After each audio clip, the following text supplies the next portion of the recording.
Now, when I was asked to talk, I explained that I didn't have time this spring to prepare a new talk. And so Kylie said, okay, take one out of the bank. And so this is from a cut down version of my Turing Award lecture some 7 years ago.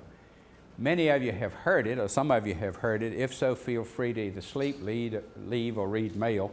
And the others, I trust, will find it something fresh. Okay. I am not going to, in this talk about requirements. In other talks, I'll talk about requirements. In this talk, I will incidentally talk about requirements. But I want to, in this talk about the larger context of the whole design process. And so let me begin there.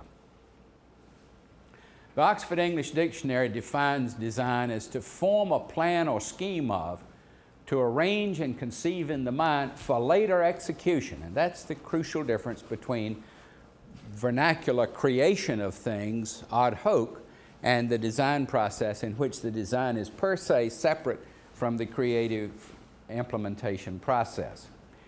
A wonderful example comes from Mozart, who 3 weeks before an opera was due, his father, Leopold, wrote him and said, son, how are you coming on that? It's due to the Duke in 3 weeks. And he wrote back this: everything has been composed, just not yet written down. Now, try to imagine the notion of composing all the melodies, harmonies, orchestration, and whatnot in your mind and not having any of it written down. Well, not many of us can work that way, but I thought that it was fascinating. Now, why study the design process per se? I think these are the motivating questions. Can I, as a designer, design better by looking at the design process? And I think the answer is yes. Can we better teach others how to design? Can we better organize and manage design? And I'm going to limit myself to the design of complex systems. Now, in that process, I want to pick up an idea from Francis Bacon. He says new ideas would come about by a connection and transferring of the observations of one art to the uses of another, when the experience of several mysteries shall fall under the consideration of one man's mind. In other words, can the older design disciplines, which have given a great deal of thought to theory of design, mechanical engineering and building architecture especially, can we, and industrial design to a lesser degree, can we learn from them? Can we, in the newer design disciplines, learn lessons from the older ones, which will help us get there faster? Now, I ask myself, what is new about design in the 20th century and in the 21st century as we compare it to classical design in the 19th century? I think the three biggies are: we now are working on models of the design process. We're trying to understand the process, because the second one is most complex systems are team designed. Whereas if we look at the 19th century designers, Ford, Stevenson, Edison, the designs were very much solo designs. And if we go back early, like Brunelleschi or others, Christopher Wren, there was very much support team, but the mind of one designer mastered the design. And so this is a real change and raises many complicated questions. And we, as soon as we heard Kali talking about distributed design, well, that's yet another complication on top of the notion that you have a co-located team doing a design. And the last question I want to raise is, how do we get great designs? Because, for example, in the software discipline, there's been a great deal of work on process models and raising the level. And if we stop and think about it, what this accomplishes at best is raising the floor of practice. And if we can raise the floor so that every practice is up to average practice, we've moved the field ahead a great deal. But that isn't what's exciting. What's exciting is to raise the ceiling of practice so that we get more really great designs. And so I think that's one of the issues we want to think about. Now let me start with a design model. This one essentially comes from the sciences of the artificial. And This is my abstraction from Herb Simon's. And I think most engineers, not necessarily software people, think about design this way. We have a goal. We have various desiderata. We have some utility function for these various desiderata, and typically it's nonlinear. We have constraints, and there is a critical budget. Now, it is important to note that the critical budget is not always a cost budget. And so if, for example, you're trying to intercept an asteroid headed for the Earth, what's the critical budget? Days until collision. If you're hoisting something into space, what's the critical budget? Ounces of weight in the final payload, because it's multiplied by such a big factor in the whole rocket.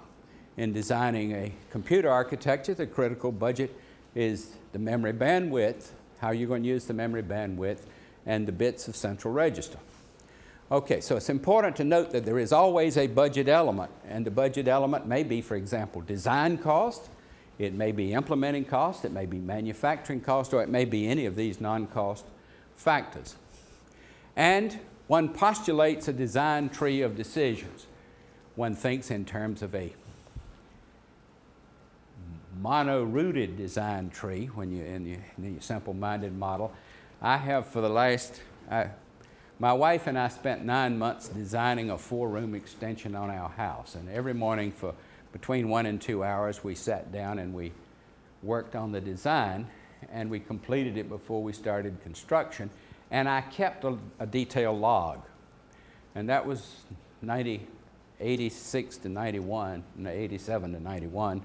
And a postdoc and I have been going over that log and putting it in electronic form in compendium and trying to construct the trees that the log reflects. It is much more complex than you think. Just getting the design trees from this 180-page log, the trees are quite complicated, but it's very instructive, the process. It is in fact, we're only about a third of the way through, but it has already been teaching me a whole lot of difference between simple-minded models and how a design process really works.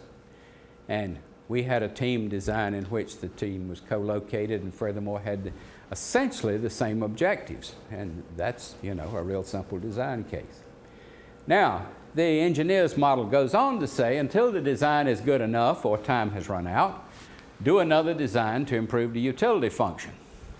And so you try this, and you try that, you try the other, until the design is complete, and while the design remains feasible, you work your way down the tree making another decision.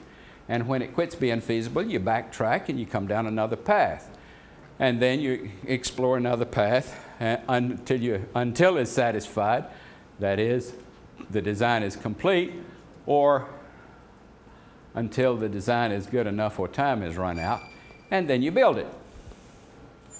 Now, so much for the straw man. What's wrong with this model? I think the most important thing, and a point I want to emphasize in the requirements process, is we do not usually know what the goal is.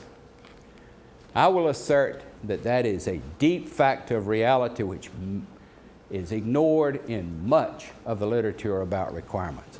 We do not know what we're trying to build.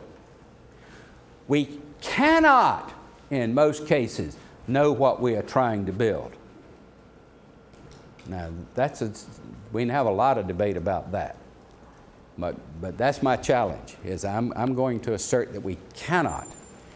And I will go on to say the hardest part of most designs of complex systems is not knowing how to design it, but what it is you want to design.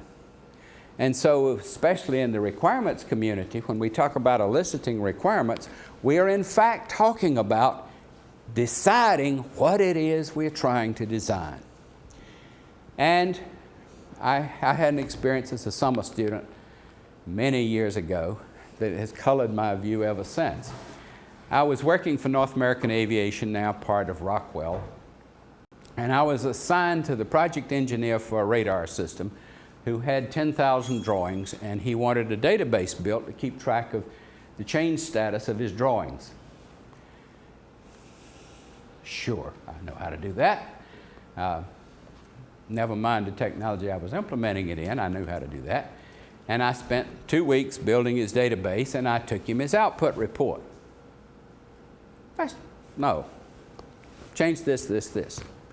Every morning for the next 4 weeks, I took him an updated output report, and every morning for the next 4 weeks, he changed it. Now, about 2 weeks into that process, I was frustrated out of my gourd. Why doesn't he make up his mind what he wants? And then I began to understand.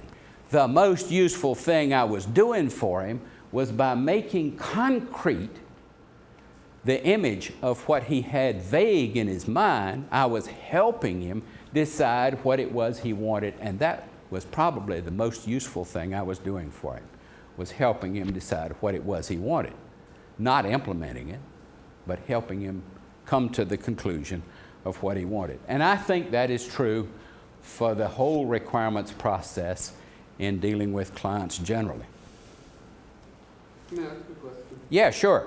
So, how would that be different? I mean, the design communities have talked that there's a need between problem framing and problem solving. Is the story which you just told, is there a different element to it, or is it just a different way of saying we need to integrate problem framing and problem solving? I think that's true. And notice that one of the remarks in our host paper was many of the people we interviewed said you cannot really separate the design process from the requirements process. And I thought that was a significant paragraph, and that rang my bell. Okay, so, and that the very nature of the design requirements research community implies such a separation, okay? And so we have to ask ourselves, how valid is that separation, and how do we bridge that requirement to the degree that it's not valid? Okay. Okay. Second point, what's wrong with this model? Following this kind of model is where experts go wrong, because you typically miss a fresh vision. This is a good way of getting follow-on products, and our whole requirements process is a good way of getting follow-on products, but not breakthrough products. I am first a computer architect and later got into the software business, and then now into the computer visualization business. And an interesting thing happened when the mini computer came along. Every one of the many successful mini computer manufacturers had not been a successful mainframe manufacturer. Or another way of putting it, every one of the successful mainframe manufacturers, Snow White and the Seven Dwarfs, all right, none of them picked up on mini computers. Why? Fat, dumb, and happy. Business was very prosperous. They were fully occupied making follow-on mainframes. And here came an important sociological factor that they did not recognize, and that is everybody would rather have a computer under departmental control than have services from a big computer in a glass house that you stuck problems in through a slot and got answers out through a slot. Sociological force. Okay, shift 10 years, here come the microcomputers.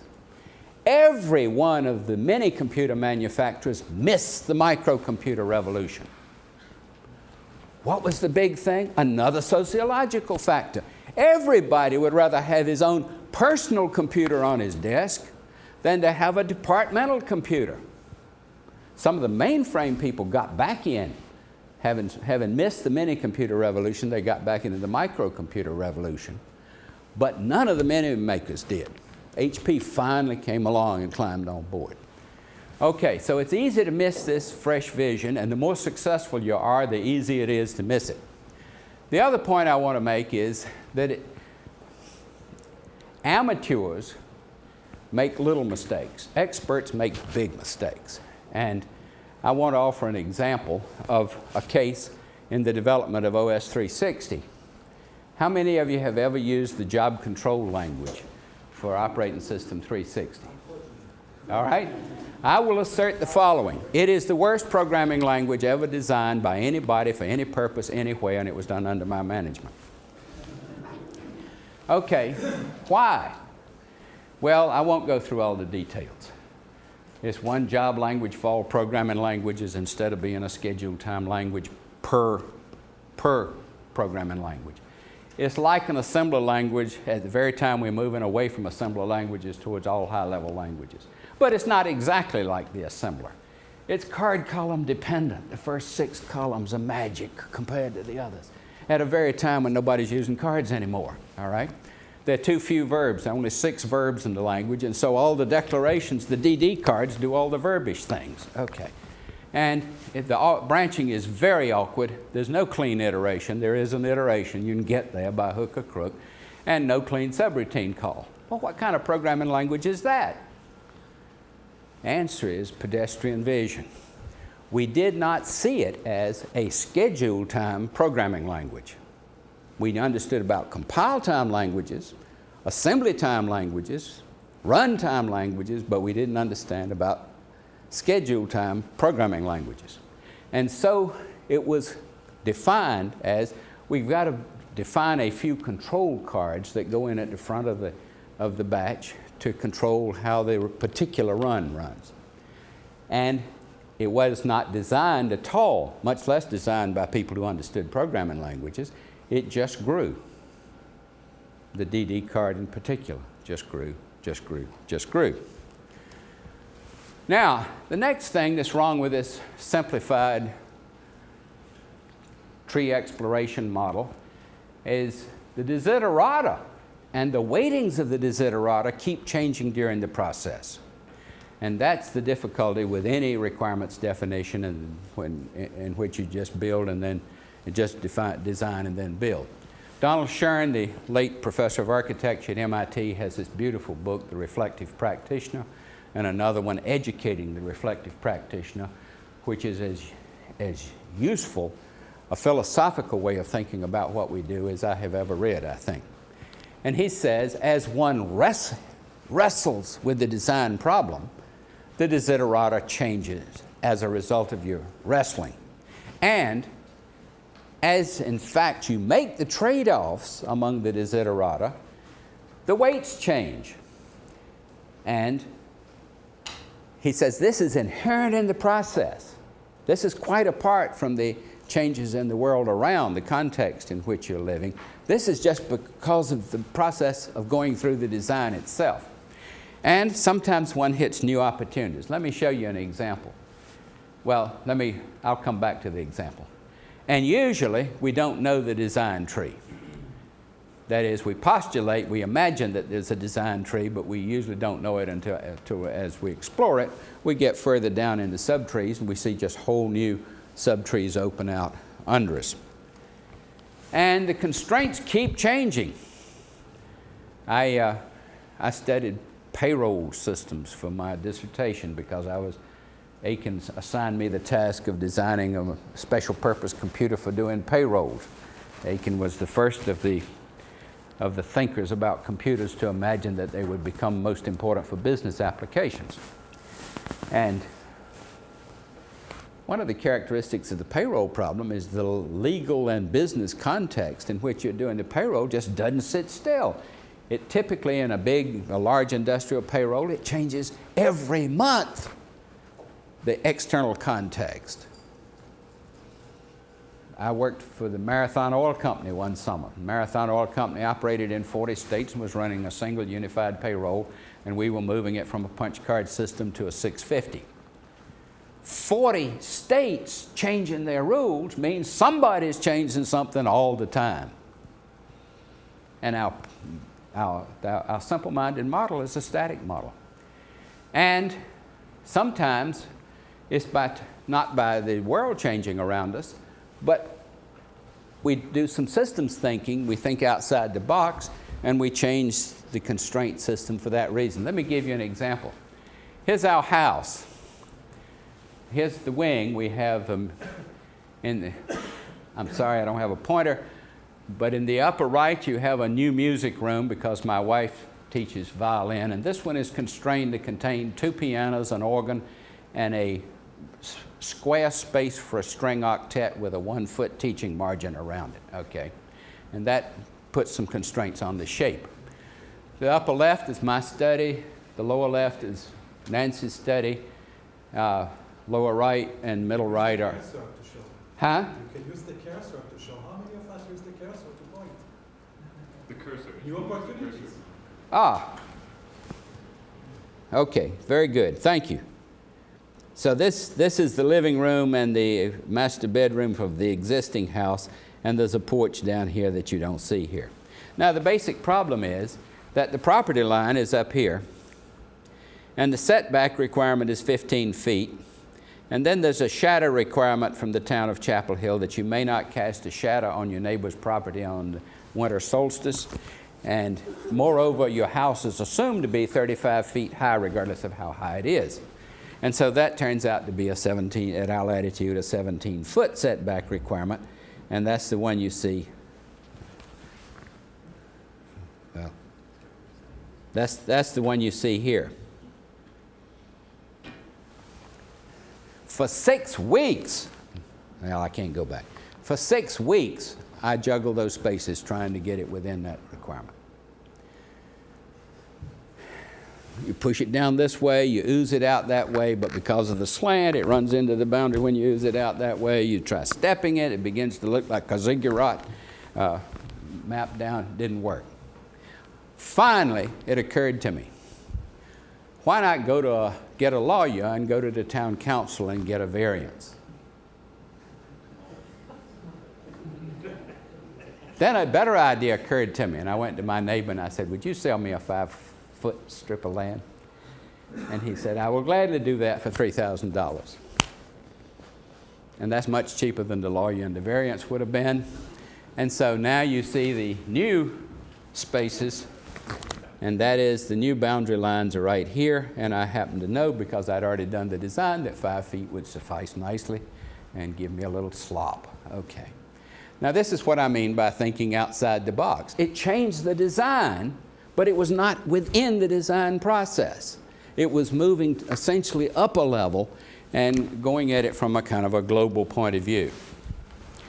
Now the point of all this is that the rational model, which we started with, is fundamentally wrong. It does not describe what really goes on in any complex system design. It is still the consensus model in engineering literature. So if we look at Paul and Beit's beautiful book, Engineering Design 1984, this is the model set forth. By the time you get to the third edition of Paul and Beit's, which came out last year, I think, it is modified quite a bit. That is, they've abandoned the pure rational tree model, not abandoned, but modified with a lot of iterative cycling to reflect a closer approximation to reality. But the German Mechanical Engineering Association adopted that model as a national standard for doing design. The Department of Defense in the US adopted that model as a national standard for doing design for software products, and only kind of a career-long crusade by Barry Boehm ever got him to modify away from such a model, because it doesn't describe how real expert designers work. And it can give bizarre results. Let me tell you my most horrible requirement story. I served on the Defense Science Board for 5 years, and we went around and looked at all kinds of projects and made assessments of how they were coming and where they were going and so forth. And I was assigned with a retired Marine general who had spent his whole life in Marine aviation to go down to the Pentagon and review a project on the light attack helicopter. And so a colonel who was involved in who was in charge of the requirements process spent a day briefing us on this. And there had been a committee, naturally, of all the different users of this helicopter from both different services and different subgroups within the services gathered around the table developing the requirements, and the colonel went through these. So here's the armament it has to carry, here's the weaponry it has to carry.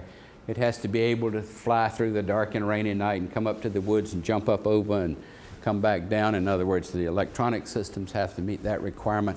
It has to be able to pop up, shoot, and pop back down before it gets shot, and without batting an eyelash, he says, and it has to ferry itself across the Atlantic. It has to ferry itself across the Atlantic. Why? Because, you know, if you're lucky, it does it twice. And if you're unlucky, it does it once. Now, I'm not an aircraft designer. I'm a computer designer. But I know this, you don't get that without giving up other things that are very valuable, and they are not just money. He said, oh, but it can do it. You just take out the seats and you put in drums of gasoline and so forth and so forth.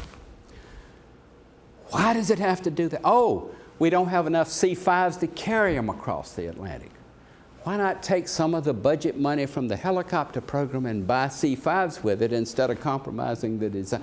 .con need. Okay, there's no way to do that. That's impossible in the Department of Defense operation. In other words, so the general and I probed. It turned out that around the table setting the requirement, the thing that bothered me was not just the ridiculous nature of the requirement, but the fact that it didn't bother the colonel. You know, my stomach was turning and it didn't faze him a bit. Turned out around the table there was not a single helicopter engineer. There was not a single helicopter pilot. There were only in uniform bureaucratic representatives of various services, each of which were engaged in the requirements process in the way that you've all seen it done, and that is, I'll let the thing you won't get in if you'll let the thing I won't get in. Now,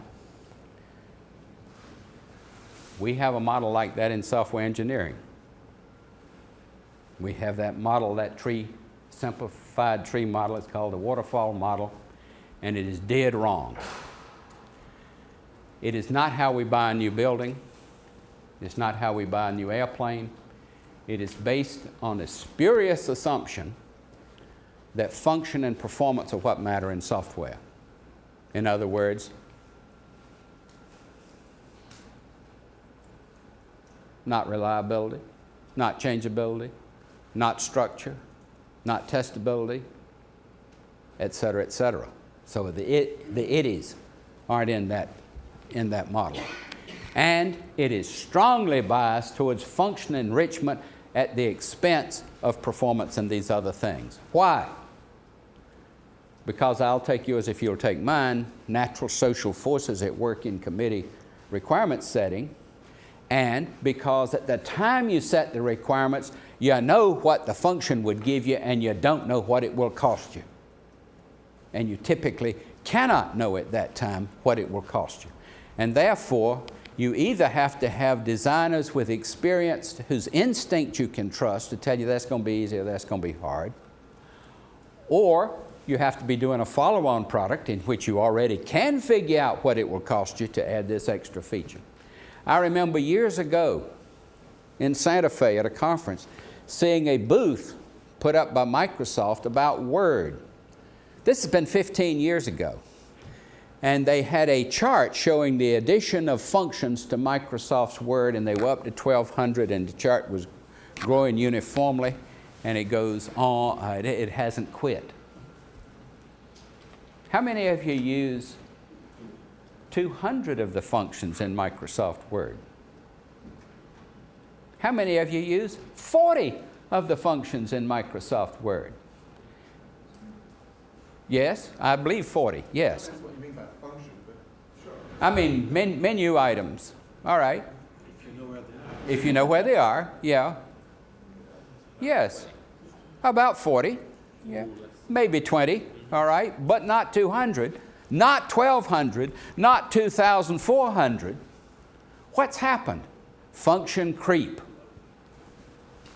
But, I sometimes make the analogy, if I go to our university library, I use a very small percentage of the books there, even smaller than what I use for Microsoft Word. Yes. So Microsoft Word has this broad functionality because it serves so many Such a large people. community. So Now, if the additional functionality get not into my way, it may not be such a bad decision, only if it closely interferes with what I want to use. well, it interferes at least one way.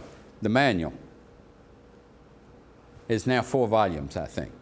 That's right, but I mean, you know, So when you want to look, a book in a university library is also, you know, there are elaborate structures. but it's a lot cleaner than finding a topic in the Microsoft manual set. But that's a different question. Yeah, that's is the functionality as such wrong as Yeah. the basic idea Of how do you did find it? Microsoft do a lousy Yes. job of helping Now. us to find relevant Now. functionality? I will postulate, I will guess and assert that if you do a use map of all those functions, you get a very centrally clustered distribution with very low use of those most outlying features. Now, I'll assert that. I don't have any evidence whatever at all, but I doubt if many of you would disagree with me. But what's wrong with that? Huh? What's wrong with that? Oh, it becomes harder and harder, as I say, to find a particular obscure function when you want it. If you have good search. It's the long tail problem, right? Yeah. It's a long, yes, but it's also the good searches. What search terms do you use? How many different times do you have to try different search terms before you find it? You find the same topic touched on in paragraphs at far difference. I mean, yeah, I mean, it's the fact that you've had to linearize a description of something that's not linear. But one thing it does do is increase the complexity of the design and the interdependencies and the contribution of large number of errors. Forget the fact you ever get anything to market on time. Yes. Well, their record for that is not superb, but yes, you're quite right, and thank you. I should have said that. Should have thought of that. The way I see it, I kind of compare it to American car manufacturers to Japanese car manufacturers. When I look at like buying a Civic, a certain base set and maybe a couple extra options you more or less can get. It's growing a bit. But if you look at American cars, it's an amazing menu of options, half of which I know about cars and I still don't understand half of these options. And I'm nervous about half of them they're going to be working 3 years from now. So it's the same. That's another potent argument. All right, but I think the you've never had the program crash on you, I guess. All right, so there are inherent costs of added function, and the question is, are they matched by inherent values? But I'm saying the nature of our requirements process is strongly biased towards function enrichment as opposed to the other desiderata. Now, I think a better model than the waterfall model, I like Barry Bain's spiral model, and that one I think is very valuable to us. Another one that I find interesting is due to Maher and Cross, and that essentially reflects Donald Shuren's insight, and that is, he says, an effective problem space evolves. That is, you have problem number one, you come up with postulated solution number one, that gives you a deeper insight into the problem, and so you have problem formulation number two, and that leads you into solution insight number two, and this process goes on. So the model is a co-evolution of the design and the requirements. And I think, and notice that the spiral model is essentially the same thing in 3D instead of 2D. And the question of, are these quantized discrete states like this diagram would imply? Is it a continuous fluid thing? Is the question. Now, one of the results from our host paper was that when you talk to the practitioners, one of the most common things, and this is new, I mean, this was not true 20 years ago, method of doing verification and validation is building prototypes. And notice that was what I was doing for my radar engineer, building a prototype, letting him look at it. For some 30 years, we ran in our place a National Institutes of Health, national research resource, building tools for protein and nucleic acid chemists to do visualization of the structures and functions of these really intricate molecules, working mostly with crystallographic data, but also, and trying to put interpretations in it, but also working with MRI data, NMR data they call it in that community. And we worked with some 40 different groups of clients from all over North America over that period of 30 years. And we found this process to be the one that worked best for us. And it meant that we built tools then that we progressively generalized. Build a minimal working system. Try it with real users.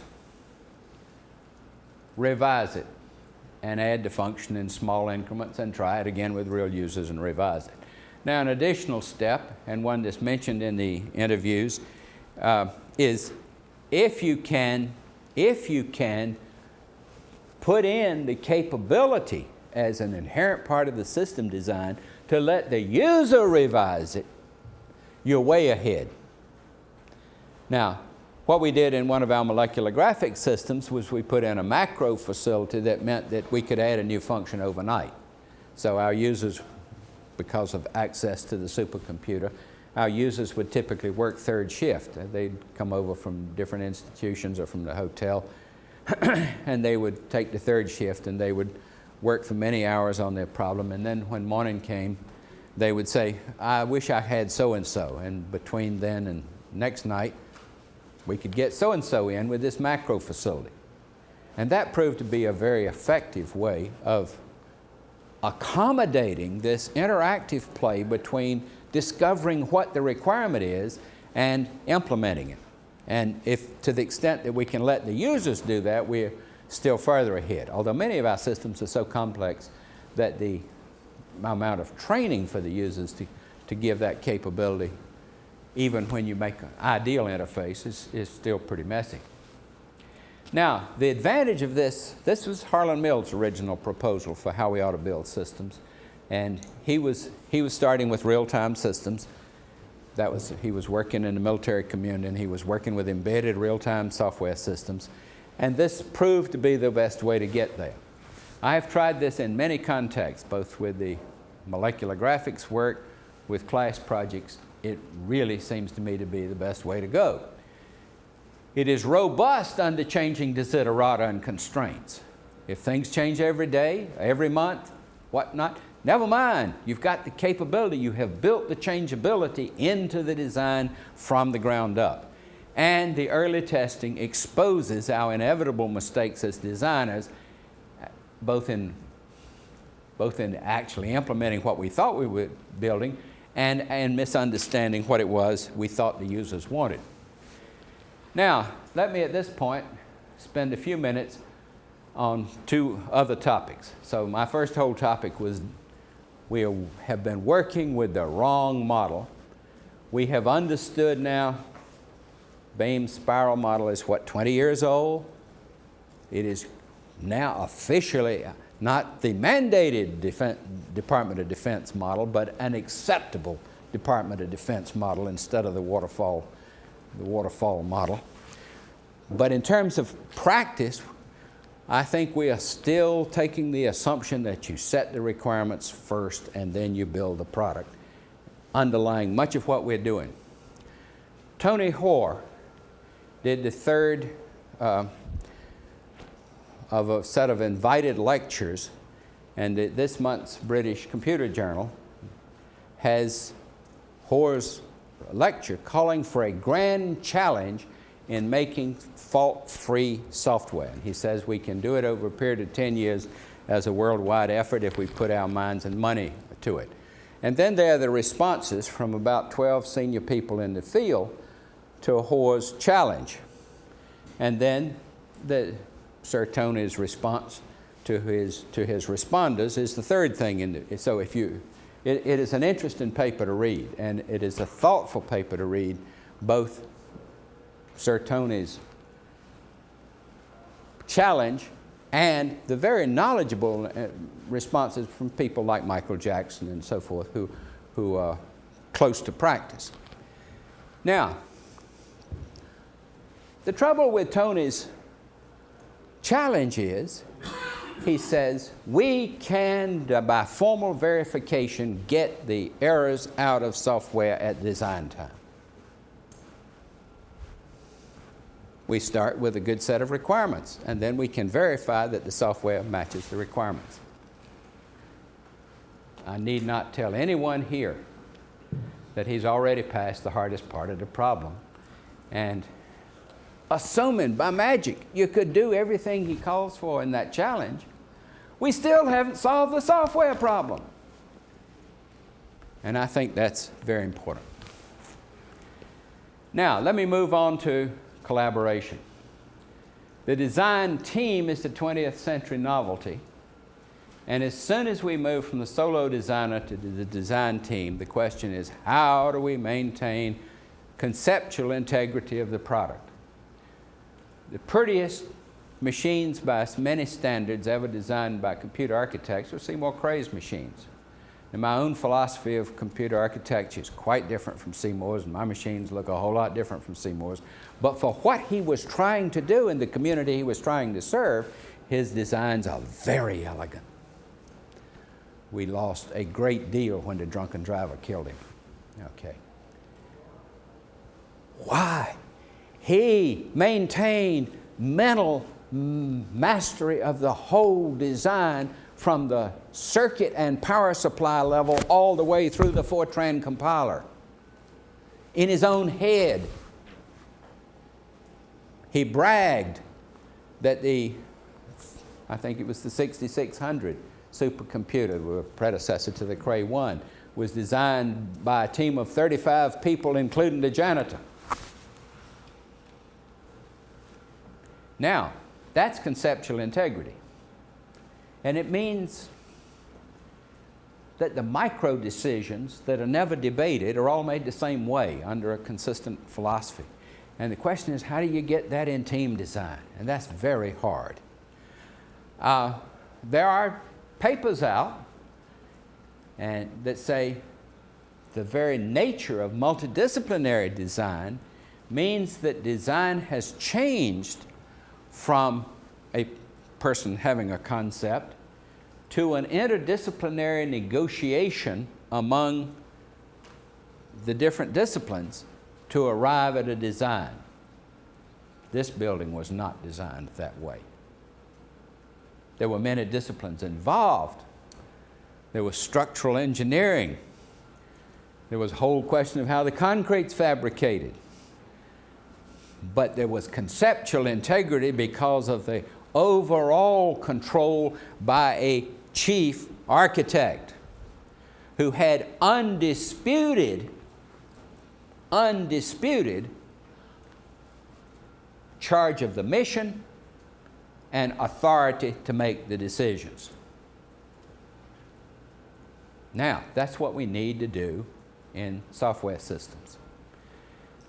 And for small systems, Mill's chief programmer concept, a supported single designer with a co-pilot, is a real clean way to do that. And for large systems, that doesn't. You have to have a system architect, and the architect is the agent, the approver, and the advocate for the user.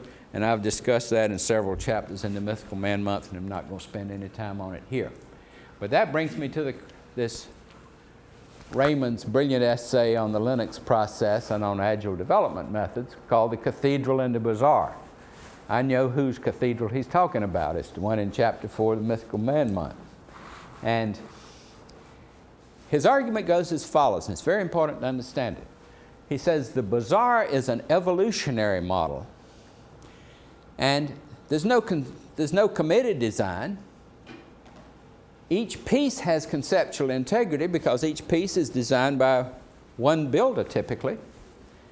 And the emphasis on the model, the Bazaar, is that you put your thing out there and a lot of people try it. They like it, they comment on it. Moreover, they provide bug fixes. They not only test it and tell you where the bugs are, but usually the people that find the bug will postulate a fix. Now, it may be for Linux that Linus Torvald is the one that decides whether that's the fix that goes in or whether he's got a better one.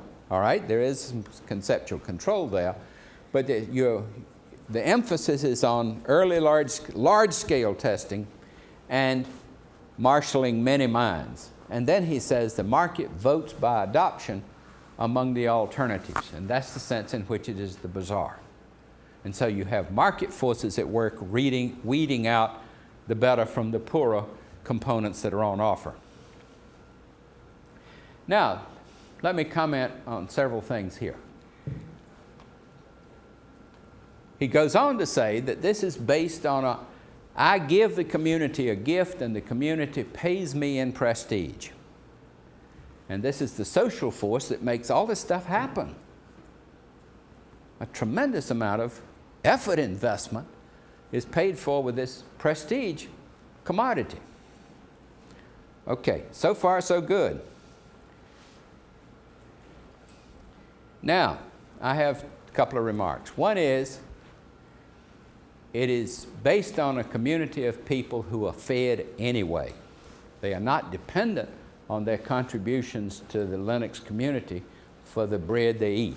Somebody is paying them to do something else, and in order to do that, they need the tool that they justify and propose building and giving to the community.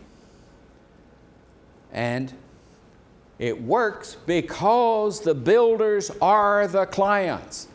Each person builds the tool, the piece he needs or she needs to do her job. And consequently, they know the requirements inherently. And I would question, is this how you would build an air traffic control system? By the Bazaar model? And I think the answer is no. And I think that's true for many of the complex systems that we talk about when we talk about setting requirements. Now, third thing I want to... Yeah, sure. Because you just 5 slides ago argued that when you had your little device model, you said if the users can do the revisions, that puts you another giant step ahead. Yeah. Isn't the Bazaar model allowing the users to do the revisions? The users in the Agile method Bazaar model are all computer scientists. They are not application users.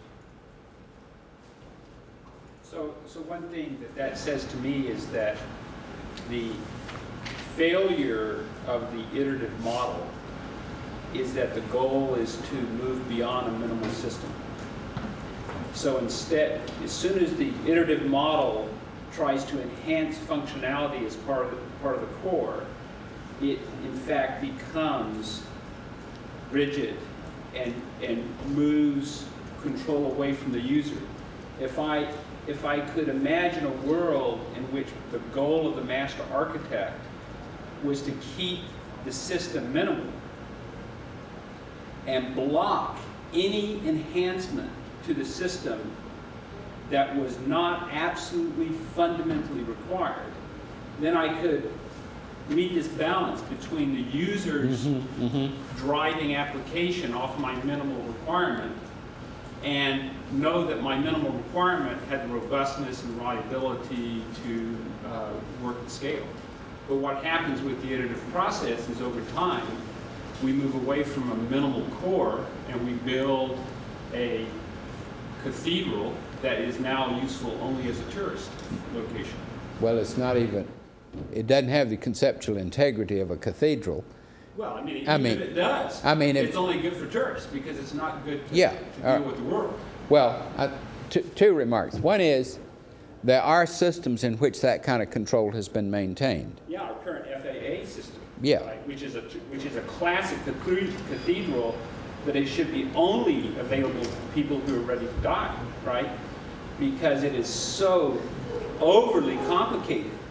So, I mean, I would love to go visit it, but I shudder every time I have to depend on it when I get on an airplane. So, so my point is that the challenge that I see you putting up here is a very real challenge, but the master architect becomes the source of their own demise because they are the master.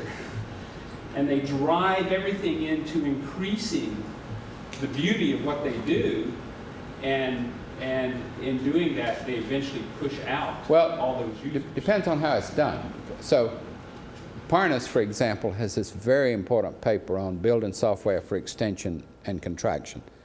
Fundamental paper. And he says all you have to do is figure out which of the least apt to be changed decisions and put them at the root of your tree.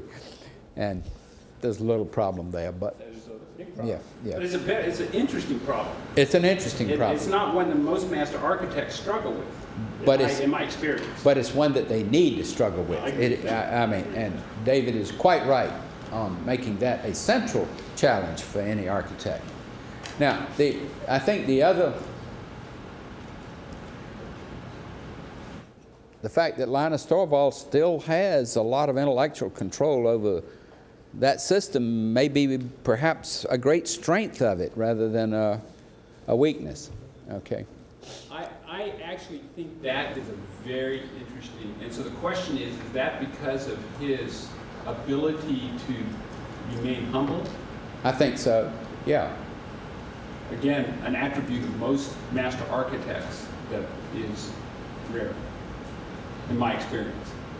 But I think that's really a key point. Ken Iverson did the same thing with APL all the time he was alive. And his argument was, you don't need it. Okay, yes. All right.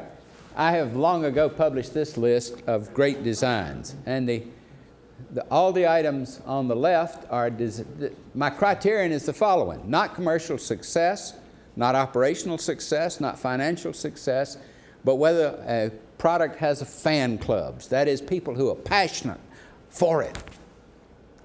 And the ones on the left, I would submit all of those have fan clubs, and none of the ones on the right, all of which were useful and important in one way or another, had fan clubs. Ada had a very small fan club, I think, but Algol had a small fan club. Now, what's the difference?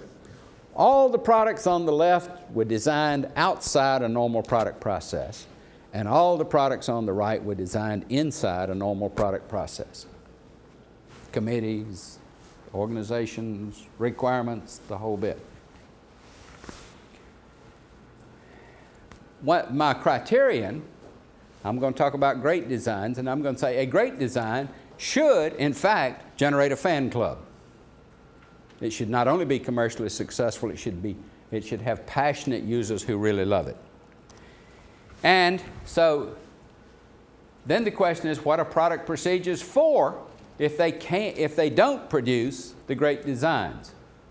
And I think the answer is very clear. They are really designed for doing follow-on products. And historically, that's what they've done, and they do that well. Now, the question is, how do you do great designs, great innovative designs within a product process? And how do you make product processes that encourage rather than inhibit great designs? And I don't have time to answer those questions, all right? That is, I don't have time in my life to answer all those questions. Now, I think one of the arguments you have as soon as you propose a system architect is that it's elitist, and you really want to let everybody get into the game. And I would submit that if you want conceptual integrity, you better entrust your design to a chief designer. Now, where do you get great designers?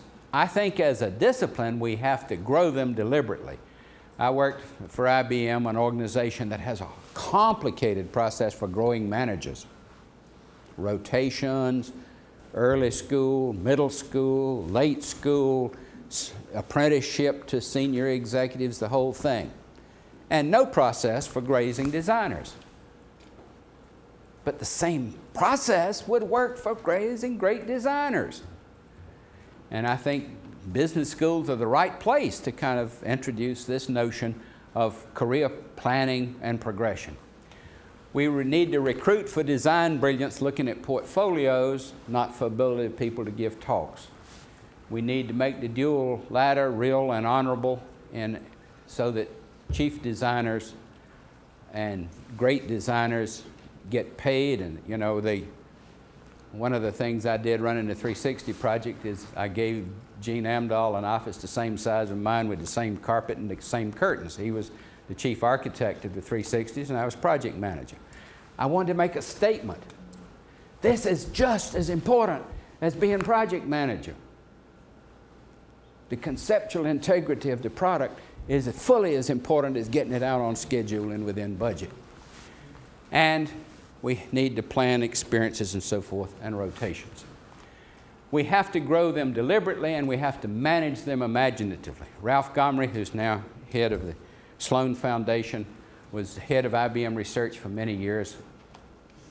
And Ralph says the highest paid person in this organization is John Koch. John Koch is perhaps the greatest, most innovative computer designer computer scientist who's ever lived. He developed pipelining for computers in architecture. He developed simulation for circuits, and he and Fran Allen developed global optimizing compilers, and his contributions go on and on. Well, John never wrote anything. He always collaborated with somebody who wrote stuff. John was like a fellow running through a woods with flint and steel striking sparks, and a collaborator would come along and say, make a fire out of that, and that happened with RISC architectures. That was another one of John's inventions, okay? Phenomenal mind, and passionate about computers, and totally undisciplined. But Gomery recognized it, figured out how to harness it, harnessed it, and made it work for the IBM company and for the whole discipline. And so I think there are two geniuses in that story, one John Koch and one Ralph Gomery. And the last point is we have to protect them fiercely. We have to protect the great designers from managers, and we have to protect the great designers from being shunted off into managing instead of designing. And that was the thing Cray insisted on. Every time he got involved as a vice president of a corporation, he moved off, pulled out of that, and went off and did some redesign of machines. Now, last remark, 2 minutes. How do you grow yourself as a designer? But I guess most of y'all don't have any intention of being designers. You want to be researchers. And so I'll just leave this one here and say, you design lots of things. You reflect in writing on your design experiences, and you study other people's designs. So at that point, let me stop and take any questions. Or Gerhard must have some more arguments. We got a couple of days to do those. Yes? It's going back to Gerhard's point. I would sort of tend to disagree and say that the library, perhaps not a good analogy, because the library has independent, perhaps Bazaar-like constructs, the independent books. But if you take a thing like a large software program like Word, it's all this intercoupling between these functions at some level. And so it's as if they're all, therefore complexity grows and it becomes very, very hard to maintain and change. So it's not as a library creates a new version every 5 years. The library is a big collection of books. And so in that sense, the analogy perhaps not in my mind. You say in the absence of integration removes a lot of the complexity. That's right. Okay. So that's my point. Well, but we have done extensive studies of Microsoft Word. And what we find is that there's no doubt what Fred said is correct, that most people use a small fraction of it. But I think also this notion that we become an expert of Word, is irrelevant because we become experts of particular contexts. Yes. So we use, for example, if I'm a business person, I use address lists in Word. If I am a mathematician, I use the equation component. If I write lots of paper, I combine it with EndNote and establish reference libraries. And across these boundaries, people don't know lots of the functionality in the other domains. And the basic question which I asked Fred was, is it a priori bad to have high functionality or functionality-rich environments, or is Microsoft Word a bad instance of this? And I have no problems to agree with the second one, and we can debate this, but I definitely, for me, the first one, I think is just, you know, what systems in many ways have become. Yeah. But I think I would emphasize Sasi's point, and that is, it's not wrong to have rich function. It's just dangerous in terms of the conceptual construct you're building itself. And so to take the union of all these functions to the degree that they are really disparate and they serve in really disparate communities, as you give really good examples, yes, that's a useful thing to do, but one wants to be very careful how one does it because of these inherent costs and dangers of the complexity itself. I think what you're really doing is upping the cost for somebody else's functionality. So you need to match the functionality to the users. And the cost, cost in terms of slowness, in terms of memory hog, in terms of not coming up, there's a whole bunch of stuff. So yeah, there may be functionality that I don't ever use. Somebody else may use it. Why should it? Well, if I pick up enough others to more than cover that development cost, then I have to worry about that memory cost and that performance cost. And fortunately, the memory has exploded so much faster than software can possibly fill it that we really don't worry much about that problem. Now, the performance is another difficulty. Martin, you have. Yeah, you didn't really say anything about whether, and if so, how designers should use computers to help them do their designs.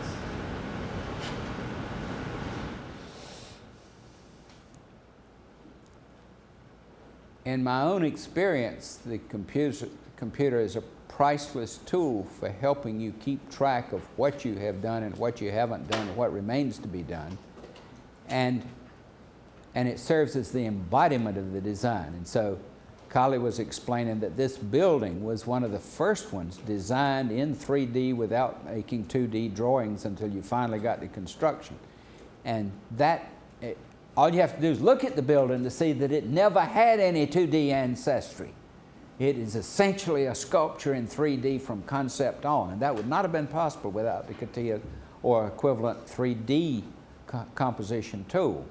And so the tool serves as a limitation on what you design and how you think, and it serves as an enhancement that helps you keep your mind wrapped around it so you don't make a lot of trivial mistakes. And you can do verification.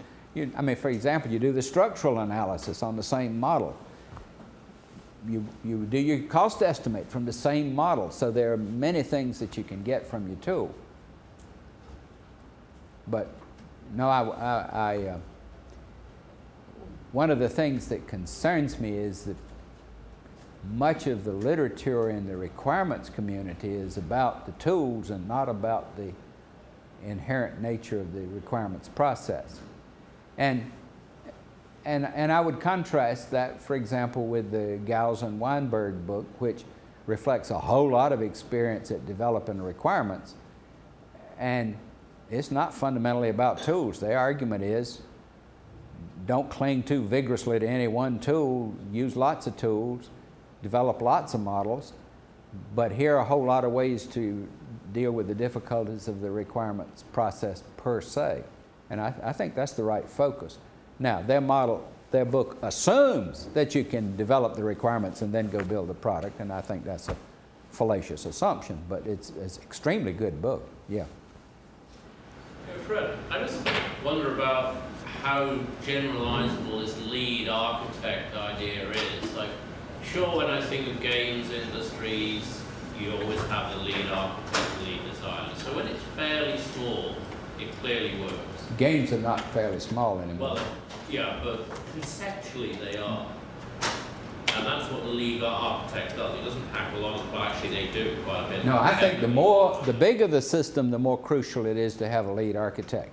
And the problem is with the complexity as you go up in avionics, ATC, etc., the level of detail that any one person can see must, of course, become more abstract and Yes. general. Yes.